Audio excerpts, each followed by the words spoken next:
झेलम नदी के किनारे सड़क का एक हिस्सा दरारों के कारण ढहने के एक दिन बाद आसपास की इमारतों और दुकानों में नई दरारें उभर आई हैं, जिससे बांदीपुरा जिले के हाजिन इलाके के निवासियों में और भी दहशत फैल गई है। ये सड़क कई सप्ताह तक खराब रहने के बाद ढही है, जिसमें सड़क पर गंभीर दरारें बन गई हैं, जिसके कारण अधिकारियों को पहले ही यातायात की आवाजाही पर रोक लगानी पड़ी। आज प्रभावित हिस्सों के पास के घरों और दुकानों में नई दरारें दिखी, जिससे इन इमारतों की संरचनात्मक स्थिरता को लेकर गंभीर चिंताएं पैदा हो गई हैं। स्थानीय निवासियों ने कहा कि उनके घरों में दरारें और भी बदतर होती जा रही हैं और कुछ दीवारें तो हिल भी रही हैं। इसी बीच डिप्टी कमिश्नर मंजूर अहमद कादरी ने कहा कि प्रशासन इस मुद्दे को गंभीरता से ले रहा है। उन्होंने बताया कि प्रभावित क्षेत्र में रहने वाले परिवारों को स्थानांतरित किया जाएगा और उनके पुनर्वास के लिए कुछ इमारतों की पहचान पहले ही कर ली गई है। उन्होंने ये भी कहा है कि बाढ़ और सिंचाई विभाग को आवश्यक कार्य शुरू करने के निर्देश दिए गए हैं। हाजिन से मीरा आफ्ताब की रिपोर्ट। हाजिन में ये रोड जो है खराब हो चुका है और पूरे क्रैक्स पड़े हुए हैं यहाँ पर, और यहाँ पर खौफ दहशत के शिकार हो चुके हैं और खौफ की जिंदगी इस वक्त वो बसर कर रहे जी रहे हैं। और यहाँ पर इतना ही नहीं बल्कि जो यहाँ पे बिजनेस वगैरह चल रहा है और बिजनेस भी ठप पड़ चुका है और दुकानें भी बंद पड़ चुके हैं और न आने का और न जाने का रास्ता, और यहाँ तक कि किसी भी मुतबादिल हल को यहाँ पे नहीं निकाला गया अभी, और कोई मुतबादिल हल नहीं मिला हमें अभी। और जिन लोगों के घरों में नुकसान पड़ा है और दुकानों में नुकसान पड़े हुए हैं और उनको रिहेबिलिटेट किया गया है, लेकिन रिहेबिलिटेट होने का मतलब ये नहीं कि एक जगह से दूसरी जगह ले जाए, लेकिन उनके लिए खाने का इंतज़ाम, रहने का इंतज़ाम, यहाँ से बारिश भी है और सर्दी का मौसम भी है और each and everything should be available there, और वहाँ पर हर एक चीज़ मैसर होनी चाहिए। और इसलिए इस एतबार से हम गवर्नमेंट से अपील कर रहे हैं और लोकल एडमिनिस्ट्रेशन से और बांडीपुरा की एडमिनिस्ट्रेशन से, डिस्ट्रिक्ट एडमिनिस्ट्रेशन से, और उनको चाहिए कि यहाँ पे आए, विजिट करें और देखें कि कैसे जी रहे हैं, कैसे रह रहे हैं वो।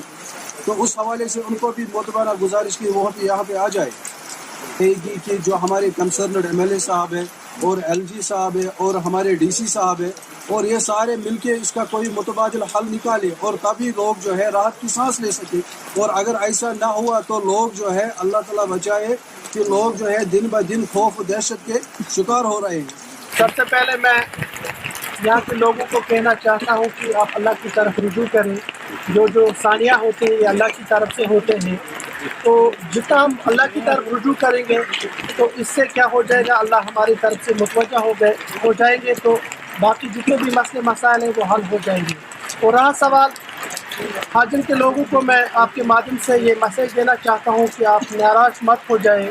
मुल्क में एनडीए की हुकूमत चल रही है, हम लोग आपके साथ हैं। तो आज जो हमारा यूटी प्रेसिडेंट है जीएम शाहीन साहब, जो हमारा बास है, तो उसके कहने पे मैं आज यहाँ पे आया हूँ।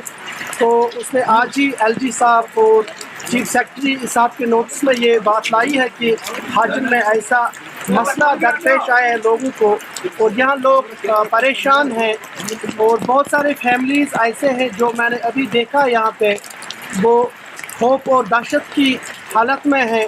तो मैं यहाँ के एडमिनिस्ट्रेशन इंतज़ामिया से मोतबाना गुजारिश करता हूँ कि सबसे पहले उनको फैसिलिटेट करें, उनको उस जगह फैसिलिटेट करें जहाँ उनको रहने की जो ज़रूरियात के सामान हो वो उनको वहाँ मैसर हो, और इनको जल्द अज जल्द कमले वगैरह जो भी उनको आज लगेगा, बारिश भी बहुत तेज़ से है और सर्दी भी है, तो उनको अच्छी तरह से फैसिलिटेट करिए। तो रहा सवाल जो इस रोड का मसला, कि इंशाल्लाह मैं आपको कहता हूँ कि वादा दिलाता हूँ कि इस रोड पे हम काम करेंगे और करवाएंगे भी। जो इस पे काम नहीं करेंगे तो हम उसको काम करवाएंगे, क्योंकि मुल्क में हमारी सरकार है और जो लोग इनको बहकाते हैं, हाजिन हमेशा सियासत का शिकार रहा है। तो मैं हाजिन के लोगों को भी कहता हूँ कि आप निराश मत हो जाए, हम आपके साथ हैं, जेडीओ पार्टी आपके साथ है, और जो भी आपको चाहे वो हम इंशाल्लाह आपको मैसर कराएंगे। और रहा सवाल इस रोड का, ये रोड भी हम ठीक करके दे देंगे आपको, हम आपको नया हाजन बना के ही दम ले लेंगे। तब तक मैं नहीं पीछे हटूंगा जब तक इस रोड को नहीं बनाएंगे और नया हाजन हम बनाएंगे। ये आपको जेडीओ की तरफ से मैं आपको कहता हूँ। कल से जो यहाँ पर जहलम का बंद जो सिंक हो रहा है, तो इस वजह से लग रहा था कि कहीं जान या माल का नुकसान न हो जाए, तो हमारी पहली प्रायोरिटी थी लोगों को इवैक्यूएट करना। तो कुछ फैमिलीज़ को इवैक्यूएट करके यहाँ पर जो लोकल एडमिनिस्ट्रेशन है उन्होंने स्कूल में उनको रखा है, तो हम कोशिश करेंगे इनको कंफर्टेबल रखना। और जो रेस्टोरेशन का काम वो भी चल रहा है, कल तक वो भी कंप्लीट हो जाएगा। और जो क्रैक्स इसमें आ गए थे या जो अप्रहेंशन था कि और बंद खिसक जाएगा, वो अब रुक जाएगा। तो हमें और फैमिलीज़ को इवैक्यूएट करने की ज़रूरत नहीं पड़ेगी। सर बिजली और पर यहीं पर जो मेन पाइपलाइन जा रही थी उसमें ये डिस्टर्बेंस की वजह से हो सकता है कि वो रुक गया होगा। बिजली का जो रेस्टोरेशन का काम वो चल रहा है, वो आज शाम तक कंप्लीट हो जो जाएगा। फैमिलीज इंतजामिया खुद करेगी।